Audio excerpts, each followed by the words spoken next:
नमस्कार मित्रांनो, ज्या मुलांनी मॉडर्न कॉलेज शिवाजीनगरमध्ये डेटा सायन्ससाठी अप्लाय केलेला आहे म्हणजे BSc इन डेटा सायन्स, त्या मुलांची मेरिट लिस्ट ऑलरेडी आलेली आहे।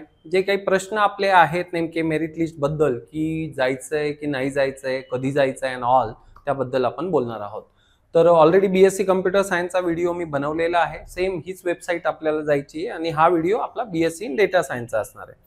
तर ह्या ठिकाणी आपल्याला दिसेल होम पेजला फर्स्ट इयर इथे लिस्ट आहे। ऑलरेडी आपल्यापैकी बऱ्याच मुलांनी ती डाउनलोड केलेली आहे।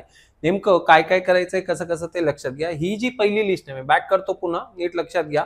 BSc data science general category wise merit list in house, ब्रॅकेटमध्ये बघा इन हाऊस। इन हाऊस म्हणजे ज्या मुलांनी मॉडर्न कॉलेजमधूनच 12वी केलेली होती त्या मुलांची इथे लिस्ट आहे।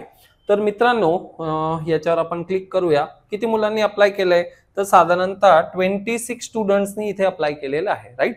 सो ही मॉडर्न कॉलेजचीच मुलं आहेत, म्हणजे 12वी यांनी तिथूनच केलेली आहे, HSC pass out from modern college. Clear.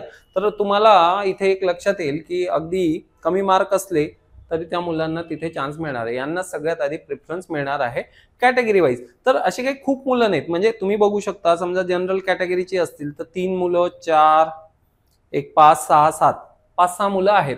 तर ऑब्विसली बाहेरच्याच मुलांना इथे चान्स मिळणार आहे। तर आपण बघूया नेमकी किती ती मुलं आहेत। ओके, सो ही आता कंबाईन लिस्ट आहे। तर साधारणतः बघूयात किती मुलांनी अप्लाय केलं होतं। 180 मुलं, फक्त 180 मुलांनी अप्लाय केलंय। ही मुलं ती असतात ना मित्रांनो, काही मुलांनी दुसऱ्या कोर्सेसला सुद्धा अप्लाय केलेलं असतं, बाकी कॉलेजेसलाही केलं असतं। तर जवळपास ज्या मुलांची नावं ह्या लिस्टमध्ये आहेत त्यांनी काउन्सिलिंगला जायची गरज आहे। बिंदास काउन्सिलिंगला जा, ऍडमिशन होण्याचे चान्सेस खूप आहेत।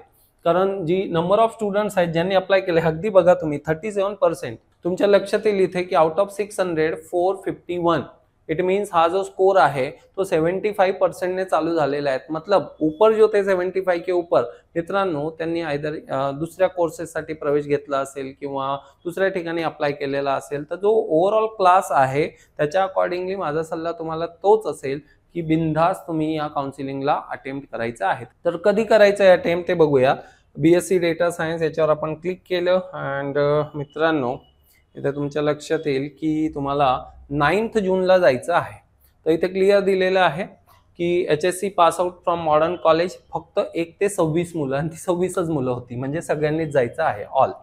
त्यानंतर मित्रांनो 1 to 115, तर 115 मध्ये जे काही मुलं आहेत त्यांनी जायचं। साधारणतः 180 मुलांनी अप्लाय केलं होतं, पण 1 ते 80 ज्यांची मेरिट लिस्ट आहे त्यांनी जायचं आहे। And category wise what ever admission procedure carry होईल आणि त्या पद्धतीने इथे सीट जे आहेत ते फिल केले जातील। ह्या रेंजमध्ये समजा तुमचा नंबर असेल तर डेफिनेटली तुम्हाला तिथे गेलंच पाहिजे 9 जून।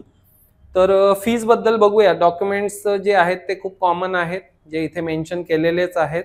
अँड फीज बद्दल बघूयात, तर साधारणतः जी फीस आहे मित्रांनो ती 60,000 जवळपास आहे। आणि इथे तुम्ही बघू शकता कुठल्याही कॅटेगरी वाईज वगैरे काही मेन्शन केलेलं नाही। अंदाजे 60,000 फीस आहे, जी की खूप अफोर्डेबल आहे।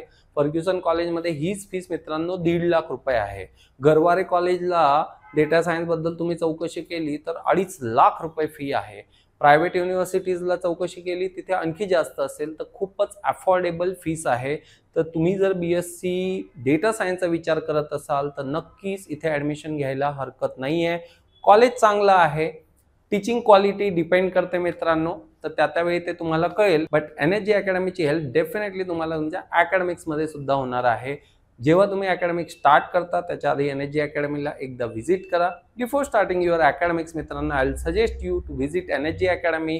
NSG अकॅडमीला जेव्हा तुम्ही व्हिजिट कराल, सगळ्या सिलेबस, स्ट्रक्चर, अभ्यास कसा करायचा आहे, कधी करायचा आहे, NSG अकॅडमीची नेमकी मदत कशा प्रकारे आपल्या अकॅडमिक्समध्ये होऊ शकते, या सगळ्या गोष्टी आम्ही तुमच्याशी डिस्कस करणार आहोत। तर मित्रांनो, NSG अकॅडमीला नक्की व्हिजिट करा। Thank you very much.